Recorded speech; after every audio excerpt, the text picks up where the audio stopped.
The information shared on Light Body Radio is for educational and informational purposes only. The content of this podcast is not intended to be a substitute for professional medical advice, diagnosis, or treatment.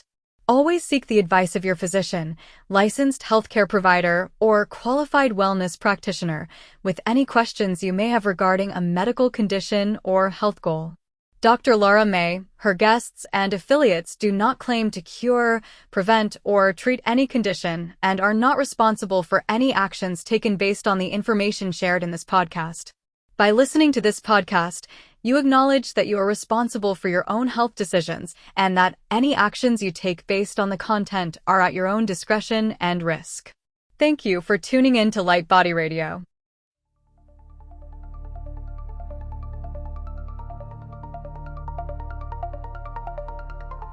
Welcome to Light Body Radio, where science meets soul and healing gets multidimensional. I am your host, Dr. Lara May, functional medicine pharmacist, master intuitive Reiki channel, and certified life and health coach. Here we decode root causes, transmute stuck energy, and empower your full spectrum healing journey, body, mind, and light body. This isn't just wellness, it's awakening, grounded in science, guided by spirit, and designed for your evolution. Let's rise and radiate.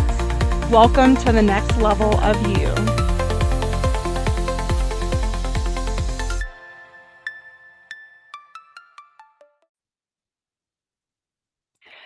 Hello and welcome to Light Body Radio. I am your host, Dr. Lara May, and today we have with us Dr. Brett Cordes, and he was your typical overachieving, people-pleasing medical student, then surgical resident, and then very successful clinical practitioner in Texas. And he went on, I would say, like a journey that's probably not as unique as we think it might be, unfortunately. And so he went on a journey of self-discovery, of addiction with opiates, and really that turned into a self-discovery mission. And so without further ado, I'm going to let him tell you his story, and welcome. Well, thank you. Thanks for having me. I'm very happy to be here.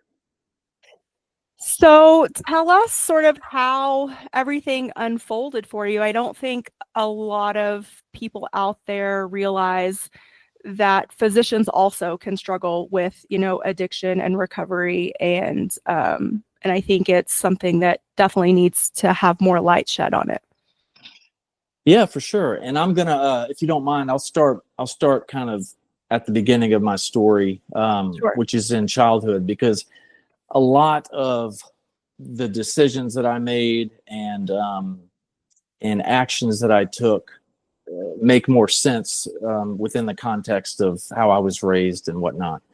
But anyway, for the most part, I was raised in a normal, quote unquote, normal family. I was born and raised in Baton Rouge, Louisiana.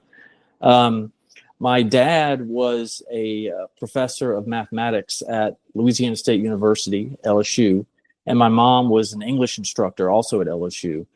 So academics was very heavily preached and prioritized in the household. I do have one sister. She's 10 years older than I am, and she was salutatorian of her high school. She was number one in her law school class. So you get the idea. Even by the time I was 8 years old, when my sister was graduating high school and moving states to go to college, really nothing less than the best or anything less than excellence, I thought was acceptable. And I really started to kind of match or gain my own self-worth from any sort of achievements that I had or accolades that I would earn or that of boys or things like that. And, the funny thing is, no one ever told me that was the case. They would praise me. I would get praised when I did something well. If I did something poorly, I would, it was a learning opportunity, but it's not like I had to go, sit in a cage for an hour. So it wasn't my parents telling me hey, our love is conditional. And it really wasn't. It was my own misinterpretation of things that led to that. I do want to stress that because I think, my parents were and are wonderful and have been supportive throughout this entire journey. But needless to say, that continued into adulthood, where my self-worth, not necessarily my self-confidence, but my self-worth was tied to my achievements. So anyway, I played basketball and ran track in high school, went to LSU, and really had no idea what I wanted to do in college. I mean, no idea whatsoever. There were no healthcare practitioners in our family, no doctors, nurses, physical therapists, nothing like that. Our family was mostly academicians, and we had some attorneys, but nobody in the medical field. So I majored in history just because I liked history, and I thought that was cool, but I had no idea what I wanted to do until it was the last week of freshman year at LSU. I was taking exams, and I was diagnosed with non-Hodgkin's lymphoma, which is cancer of the lymph nodes. And this is going to be my first, kind of major fatal disease that I unfortunately have faced in my life. The second one being addiction. But this cancer battle, I could speak for hours just on it, but I'll say it lasted 16 months because there was one recurrence. The cancer recurred after the first line of treatment.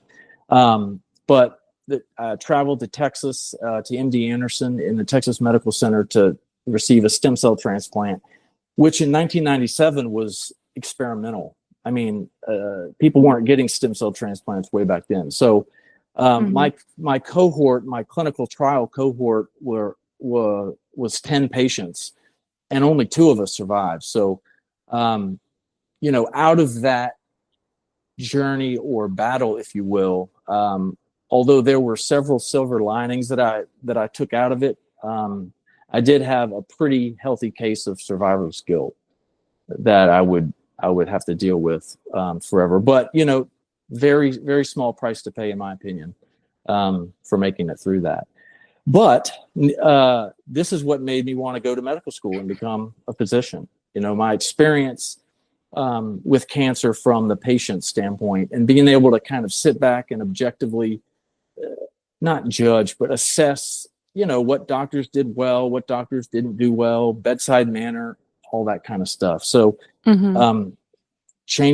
didn't change my major, actually. I just started taking all the appropriate prerequisite classes and graduated college, and then went to medical school in New Orleans, also at LSU, and then matched in ear, nose, and throat surgery, head and neck surgery at Baylor in Houston, Texas, which ironically was where I was treated for cancer just 5 or 6 years prior to that.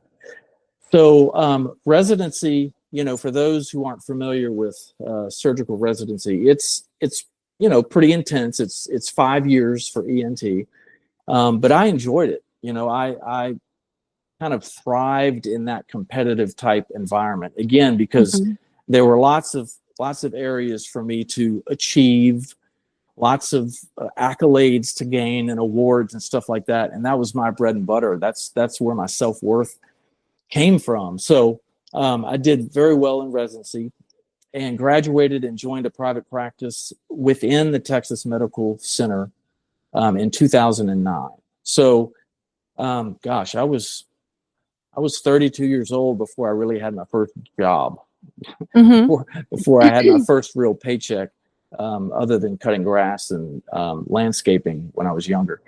But when I started working in 2009, it was just phenomenal. It was absolutely everything I had made it out to be. I did not stay in academic medicine because, quite frankly, I was getting burned out on the competitive environment. I was getting burned out on doing things just for the sake of doing them so that they would look good, as opposed to doing things that I enjoyed. So I did not like doing research. And I didn't want to do that for the rest of my life. So I made the decision to go into private practice instead of academics. And I would say the first 5 years of my practice, I'm not a real big fan of this term, but I was living the dream. It really was everything I had ever dreamed it would be. My wife and I had two healthy children. We lived in the suburbs south of Houston, and life was good. Life was excellent. Everything was falling into place. And I could not have asked for a better setup. And so everyone's kind of waiting for the crash here. And what had happened sometime around 2014 or 15, which is about 5 years after I was practicing, I felt like I was starting to get kind of bored. And at the time, I thought this was boredom. In retrospect, and after a lot of counseling, I learned that really what I was experiencing was a lack of fulfillment. But at the time, I thought that I was getting bored at work. And that was really my very first symptom of burnout. And this was despite my surgical practice partners telling and begging me throughout those 5 years to take more time off, to take vacations, to take a day and a half of off of work every week.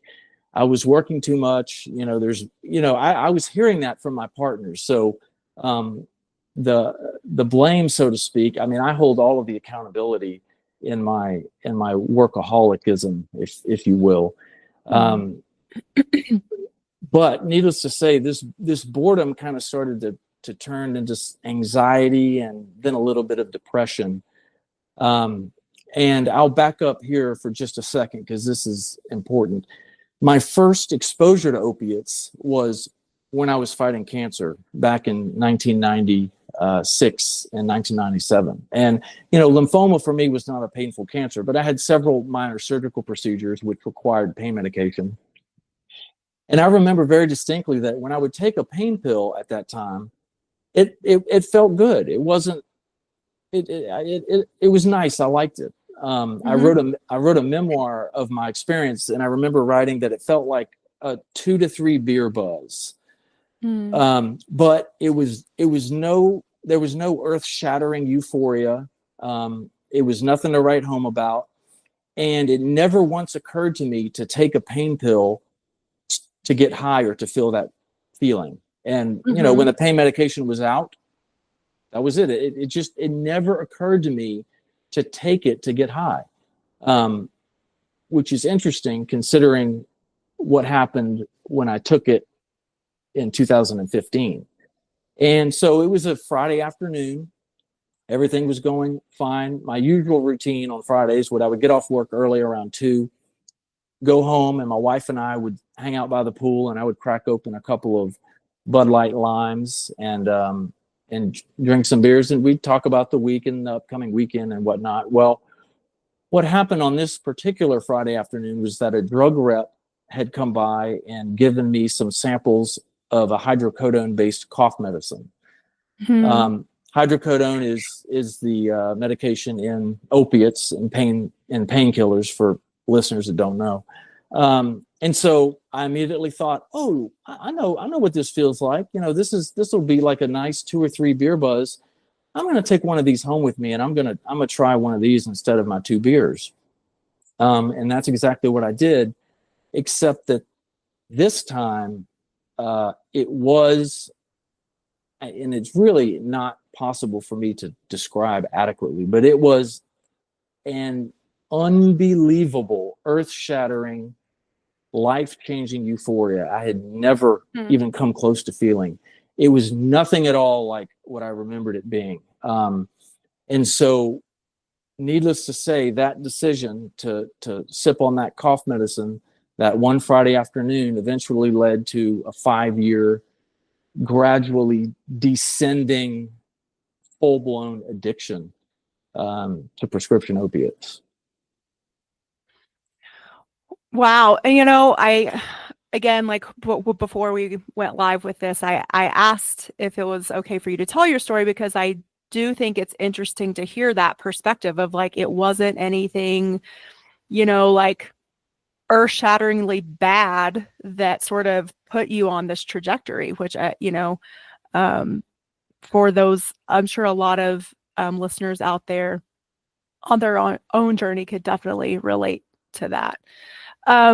So in what ways was your personal and professional life affected? Like, did you find relief from this burnout with this new habit that you had? Yeah, that's a great question. And the answer is yes. It was a perfect and complete answer to all of my problems, basically at that time. And this is almost certainly why I became addicted to opiates, but with my genetics, opiates made me feel euphoric. They gave me energy. They increased my focus. They increased my motivation. They increased my stamina. And I was the happiest I've ever been, all rolled into one. So I felt, and I really, truly felt that I was a better doctor, that I was a better husband. I was a better baseball coach. I was a better father when I was high on opiates than when I wasn't. And I truly believe that, which is part of the mental gymnastics that took place, that I had to execute to justify taking drugs as a practicing physician and surgeon. But yes, opiates for me started out as a solution, as a great solution to life's problems. It relieved the burnout. It relieved some anxiety that I was having, just normal life parenting anxiety that we all deal with. It relieved that anxiety quite a bit. So it was a great solution until it wasn't, until, they gradually segued from being a great solution to being a horrible, horrible problem. And did you find that it perpetuated or alleviated maybe the tendency that a lot of healthcare practitioners have to be in that constant achieving mode? I'm really curious about that. Did the opiates? Yeah. Did you find that it sort of like curved that, and so you were more present, like you were able to take that time off, you were able to be more present with your family, or was it you're motivated to keep achieving, and sort of continue down that workaholic path too? Yeah, my boy, I never thought of that. That's a good question. I would have to say that it perpetuated it because I wanted to be the best, because the opiates kind of hit my motivation. It increased my motivation. It increased my motivation to want to be the best. But that's also true in coaching my son's baseball team. And that's also true in, trying to be a good husband. I wanted to be the best at everything I was doing. But to your point, my work took priority over really everything.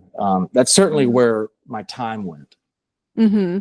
So at what point was the straw that broke the camel's back that you realized something's got to give, like this can't perpetuate and go on this way? Yeah, I've thought about this a lot, and there's been a couple of times, but the first time that I realized that, okay, I have a problem here was when my family, we went on vacation to Mexico. We went on I think it was a 5-day vacation. And at this time I was using opiates maybe 3 or 4 times a week. I wasn't using them every day. My opiate use was a very, very, very slow progression. So from that time I took that cough medicine sample to when I was having to take opiates around the clock to avoid burnout, that took 2 years. So the first time that I knew I had a problem, I was probably a year in, maybe a little more, somewhere around 2015. My wife and my kids and I went on vacation, and I had some pretty bad withdrawal symptoms 24 hours in. And I didn't even tie those symptoms to opiate withdrawal. I was using them 3 or 4 times a week. And it wasn't until I got back that I realized, oh my gosh, I've been in withdrawal the last 4 days. I just thought I had a mild flu or something like that. But when I realized that, it was pretty obvious that I was a drug addict and that I was suffering withdrawal symptoms and tolerance and and everything else that goes to define addiction. I was there. Well, I think that's the other thing too. I mean, we hear all the time, at least, I don't know, maybe I do because I'm in, the Western medicine world still, but it, when we hear about these drugs, we hear like the hydrocodone or the Norco is so hard to get off of, the oxycodone, like that they're so habit forming. Like, yes, they serve a purpose to alleviate acute pain, but they're so habit forming that even what would seem like a benign frequency, like 3 times a week, can still throw you into those withdrawal symptoms, which I don't think a lot of people realize either. I think even though we talk about how addictive and habit forming they are, I think there also comes this assumption that, oh, well, you must be having to use them every day to have a physical addiction.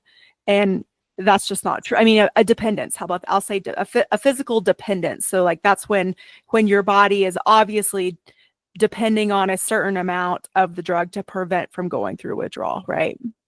Yeah, and I certainly wasn't in full-blown opiate withdrawal on this trip, but I was having a bad time sleeping.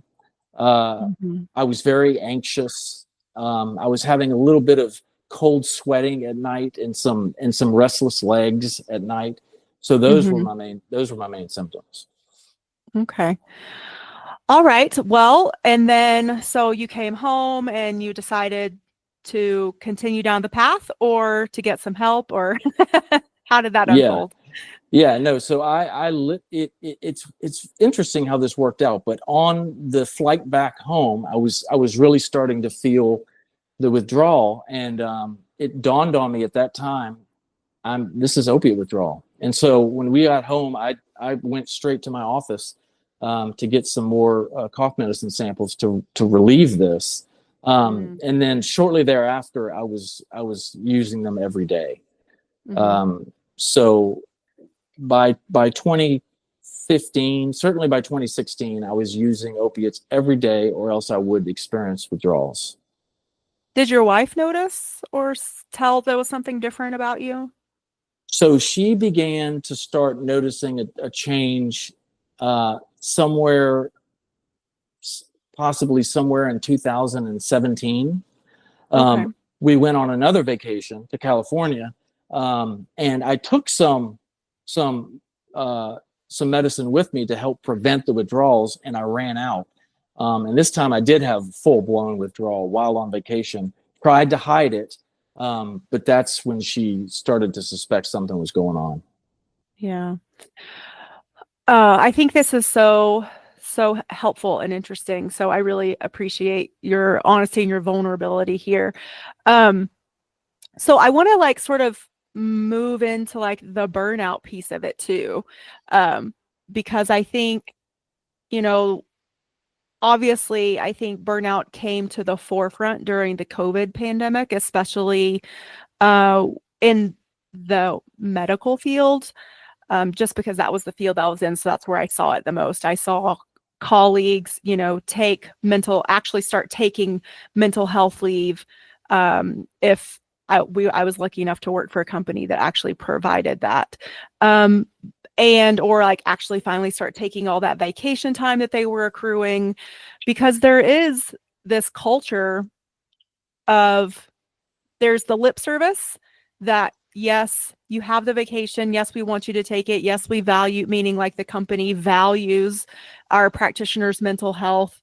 But then, when it comes down to, actually sort of putting their money where their mouth is, it sort of seems like there's some double standard there, or, like they're not exactly ready to like back up the full implications of what this would actually mean if they lived what they preach, so to speak. So what have you seen? And because I know you work with a lot of healthcare practitioners with their burnout too. So I'd like to move into that a little bit.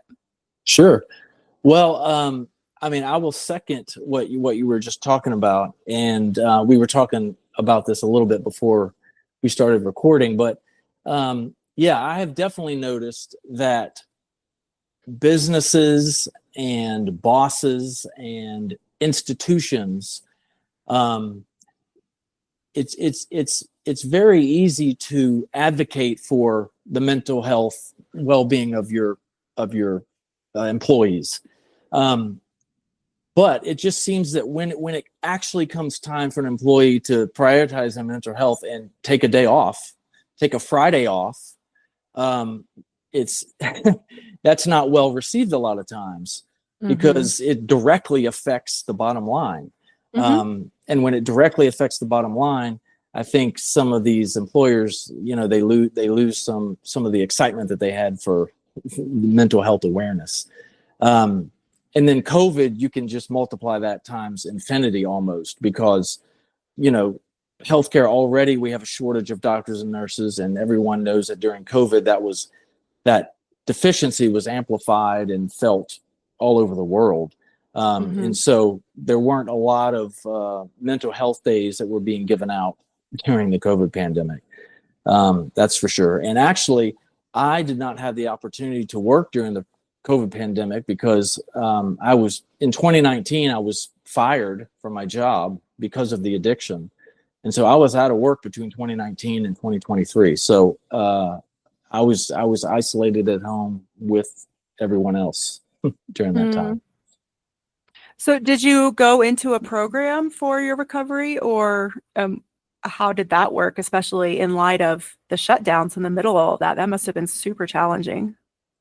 Yes. So everyday use was going pretty hard, probably around early 2017. And my addiction was discovered in 2019 by my partners. And I was terminated from my job immediately after they found out.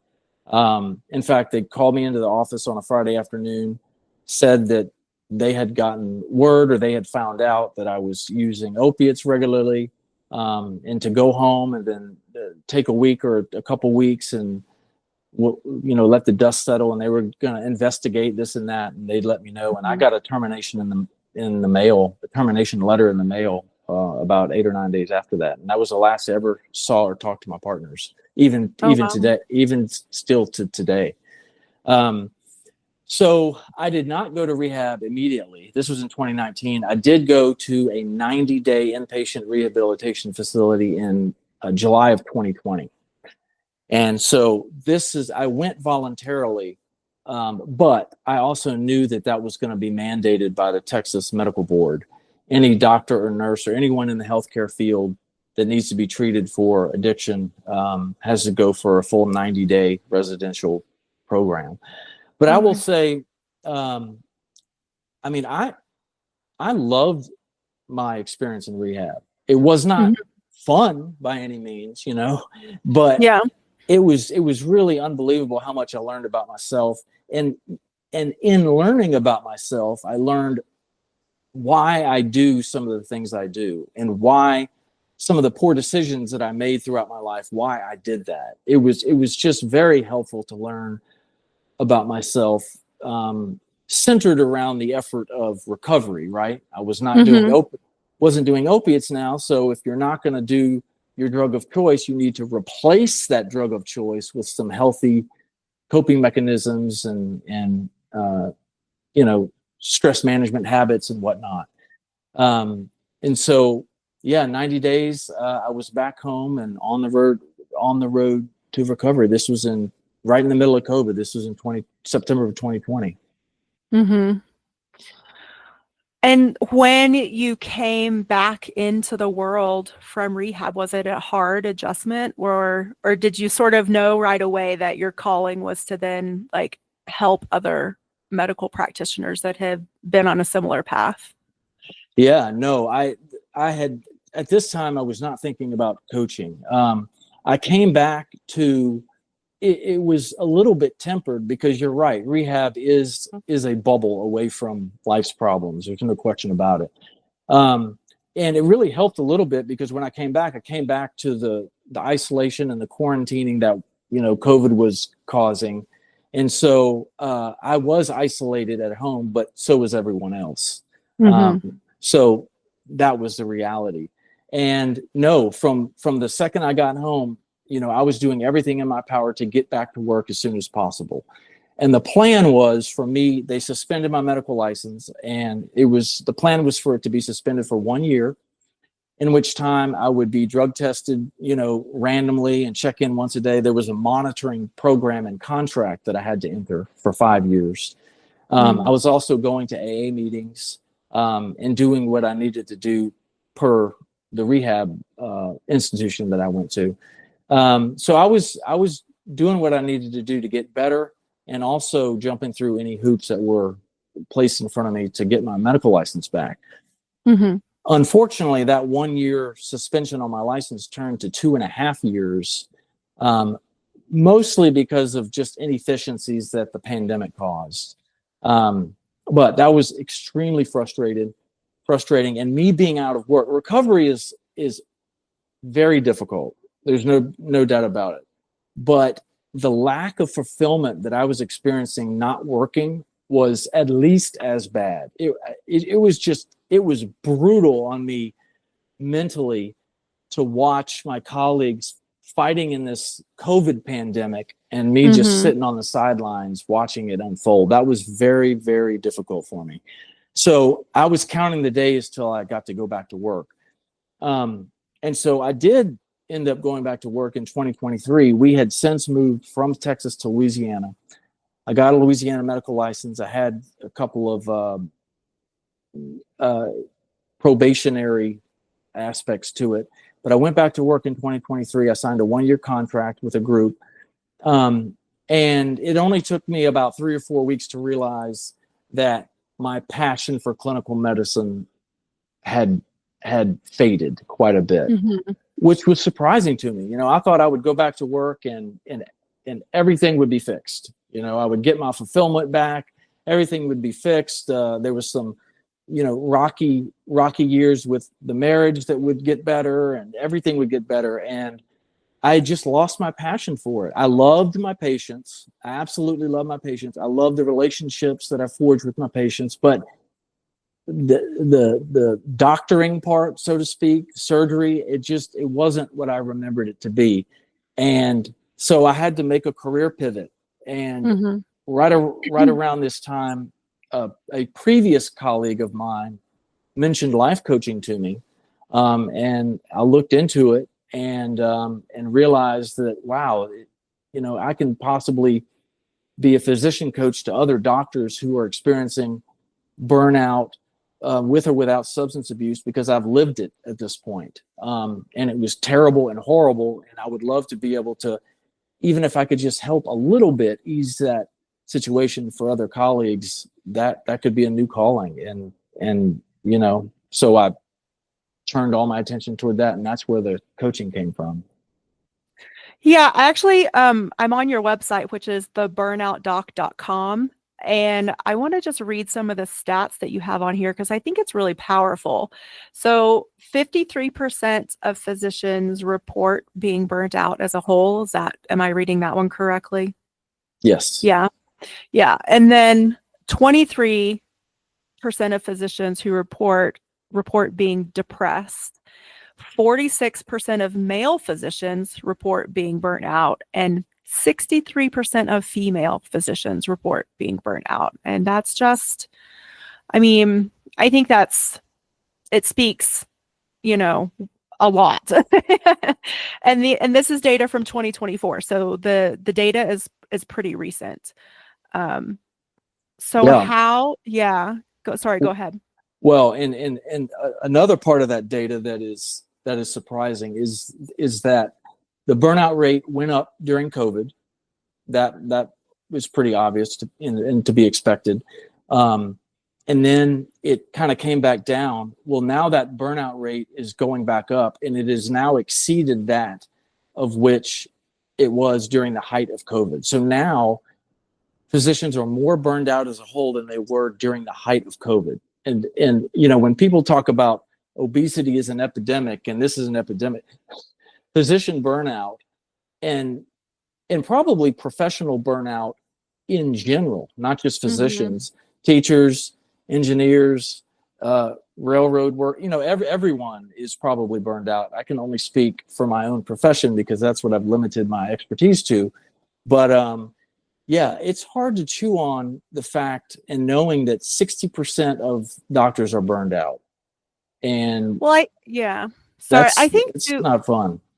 I think before the pandemic, we didn't really, and it wasn't talked about that much. I mean, and especially in using just the word burnout. So I think we've put more definition to the word and more context. And so naturally, too, now that we see it and we're aware of it, and I think in a good way, more practitioners are feeling more comfortable with speaking up and saying, hey, I'm feeling these symptoms, I'm feeling these emotions, I'm feeling this anxiety, depression, lack of fulfillment, all of these things. And so in some ways, I think it's a good thing that we're able to that practitioners are comfortable enough to say that they are and not feel afraid of, being removed from the job market. Because I think before the pandemic, maybe there was some of that too. Like if you took an FMLA, which is family medical leave for mental health,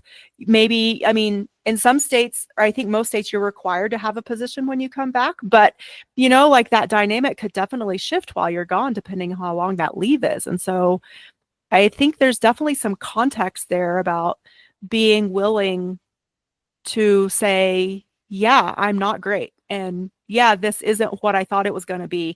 Or like you said, like I once loved and had a lot of passion to do this, but I just don't anymore. Something has shifted and it's just not there. And having that be okay, I think that's a huge, huge thing with, like you said, everyone, but especially within the medical field, because it's like there's this expectation that if we don't show up, people die, like people don't get better, like there's definitely a high consequence when practitioners say, this is like, I've had it, like I can't do anymore, I've given my all, and I'm completely like overwhelmed and burnt out. Yeah, and I'll speak to my own experience. You're exactly right. That was very difficult for me to come to terms with. It's almost like you're divorcing a spouse, because again, for me and for a lot of physicians and nurses, it's so much more than a job. It for me, it was my job. It was the way that I earn money to provide for my family, but it was also where I got 98% of my fulfillment in life.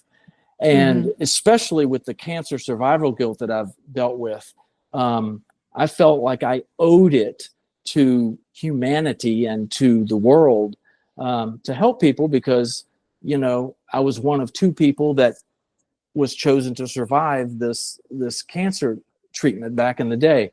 And so to come to terms and to admit to myself and others that I don't want to do this anymore, there was a lot of guilt. That was tough. That was tough. And so I can imagine that every physician is in a similar boat. And so that's difficult. A second reason why, an impediment is that doctors aren't real big on asking for help, and that might sound like a stereotype, and perhaps it is, but I believe it to be true. Doctors just do not want to ask for help. They don't want to admit to themselves, let alone other people, that they can't do everything, and then they can't do it well at that. And then a third reason, which is limited, I think, to the healthcare field, is the fear that they're going to lose their job, that the medical board is going to find out that they're taking a leave for some sort of mental health status, and they're going to take away their job because they're going to say you're not safe to treat patients. I mean, that is not an illogical fear. That is a logical fear. There is some truth to it. It's not nearly as bad as it sounds, but it is an appropriate thing, at least to think about, if you're a physician who's burned out, who's thinking about getting treatment for it. Let's put it that way. Yeah. I think it's also something worth mentioning too, that I've noticed, like I don't know if this is true for physicians, but like when a nurse or a pharmacist or any other type of practitioner applies for a job and you go through all the paperwork of getting onboarded, one of those things that you fill out is a statement of disability. And now it used to be a very short list or even just a one question, like, do you consider yourself and disabled in any way, shape, or form, which also means mentally. And it would just be yes or no. But now there's a list of things.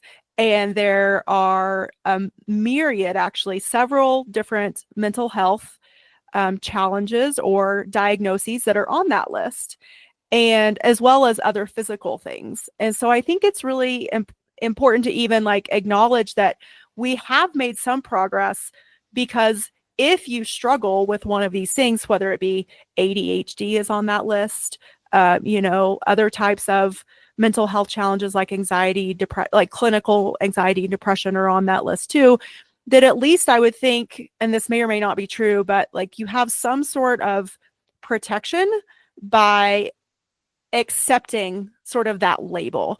And there might be, I'm sure there is, some sort of like self-judgment if you say yes to that question.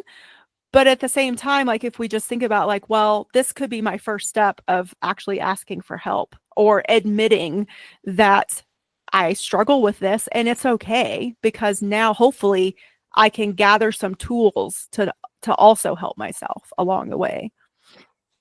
Yeah. And, that reminds me of, how appropriate is it for a potential employer to even ask that question? Right, right. I would think that would be, HIPAA and medical history privacy and stuff like that. Because what business is it of your potential future employer to know what mental health diagnoses you may or may not have? And then, like we were talking before, again, people like to talk about how much of an advocate they are for employee mental health, until they're looking at hiring someone and that they know has a history of major depression. Is that going to factor into it? I don't know. Of course, I don't know. But that fear is something that people have, and why they don't answer in the positive to that question. Yeah, probably they just answer no, or I choose not. I decline to answer altogether, because I mean, it's totally technically none of their business. Right. Right. Yeah, I mean, it's so interesting too, because like the environment that I work in and that I think a lot of the medical industry, the way their dynamic is set up is that, each person is assigned essentially a monetary value. Like, how much are we investing in you with benefits? How much are we paying you for your salary? How much are you costing us when you use these benefits, and or you call out for sickness, for, like childcare, whatever it is. And so they have these staffing models, and they might say they're quote unquote fully staffed, but you have one person call out and then someone else has to step up and work OT. Well, and if you have that enough, then you have some people working, like double their expected allotment on a regular basis sometimes. And so it also comes as, it's like this, it's, medicine is a business, unfortunately. But there still has to be, something has to give. So where do you think we're making progress? And do you think like maybe that some of these companies, like healthcare companies, should actually infuse this coaching into their benefits package? I think that would be great. Maybe I'm on the sunny side of life here, but yes, I think it is improving. I think, when mental health awareness and the whole wellness shift, cultural shift, if you will, when that started to become a priority, and I don't know if this is correct, but it seems like within the last 10 to 12 years, that's become a priority just in Western culture.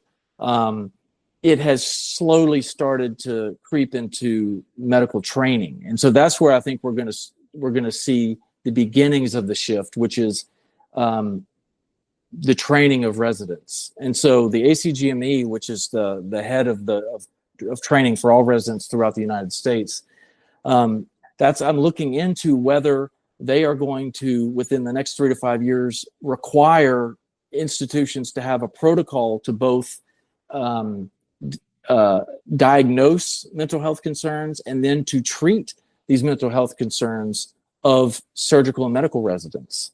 And the reason I'm involved in that is because I would be involved as a coach, not as the only treatment, but as part of the treatment protocol to treat a surgical resident who is identified as being burned out.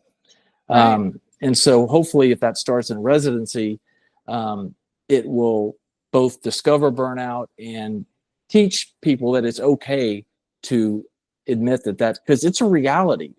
Any doctor is going to experience burnout at some point in their career. And so if you let it go too long, it starts to affect your personal life. It starts to affect your work as a physician and as a surgeon. And at the end, your patients start to suffer. So that's the last thing that we want to see. Right. So I always like to leave my listeners with some tools in their toolbox.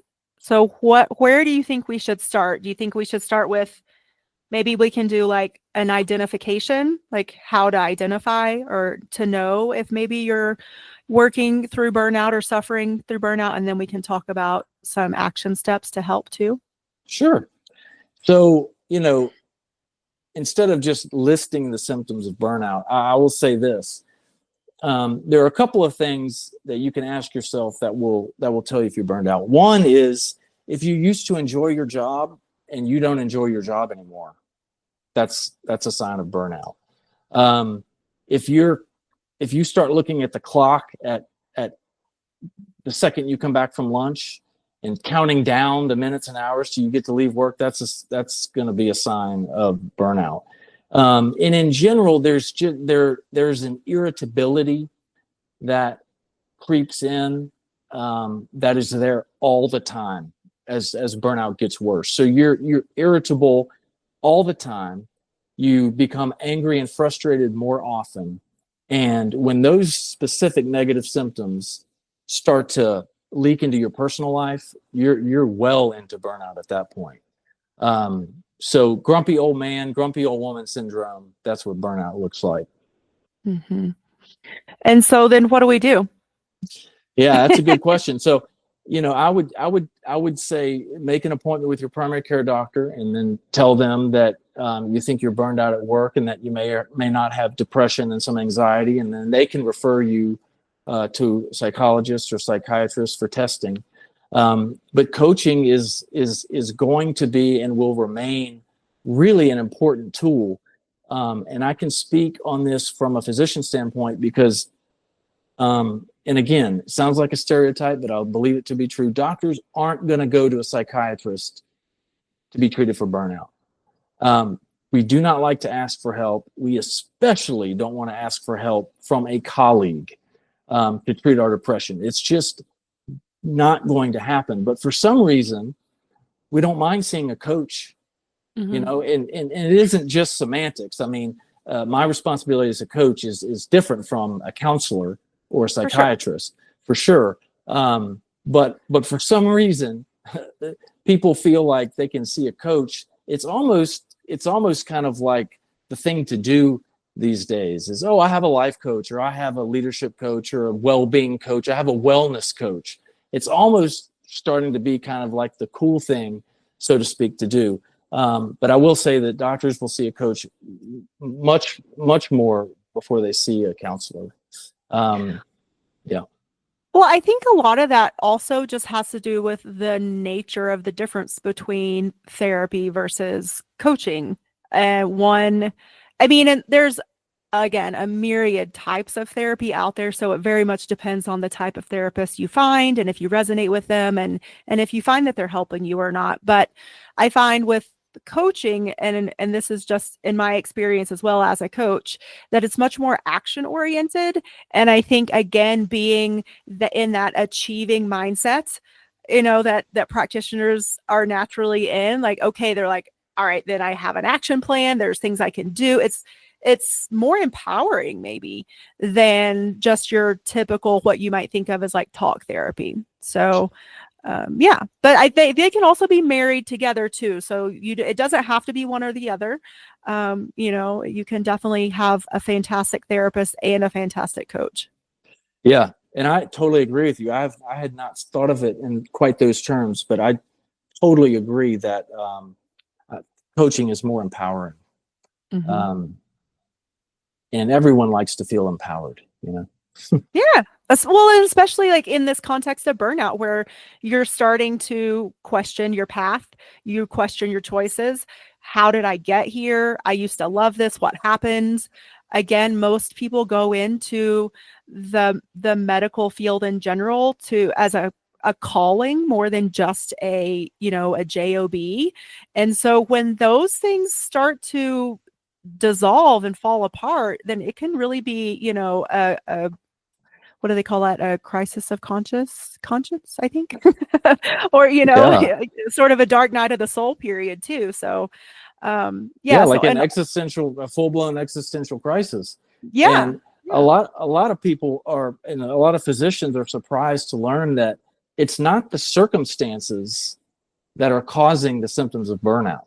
It's your thoughts, and your feelings and your emotions that stem from circumstances that cause all these negative emotions. And so, especially the cynical ones are like, I'm not going to see anything for burnout. What are they going to do? They're not going to allow me to work less, or they're not going to decrease the patient load, and which is all true, but none of that has to be done to treat your burnout is the point, Right. A lot of people are surprised to learn that. And and that is empowering in and of itself. Right. Yes, absolutely. So where can people find you? I mentioned your website earlier, but let's just talk about your work and where people can find you to get help. Sure. So it's exclusively done via Zoom. So anywhere in the world, I can treat someone for burnout. My website is theburnoutdoc.com. And I have got a Facebook and an Instagram and a LinkedIn and a YouTube channel that's kind of in its infancy, but we'll see where that goes. But yeah, theburnoutdoc.com is my website. There's a easy place for you to email me and we can get started. Beautiful. Any closing words before we wrap up? Yeah, I will give a statement from recovery for anyone who's having a hard time or a dark day or a rough spot. When I was in recovery, and there were a lot of dark days, someone told me to just make sure you do the next right thing. Do the next right thing. Sometimes that's to get out of bed and take a shower. So that's my piece of advice for today.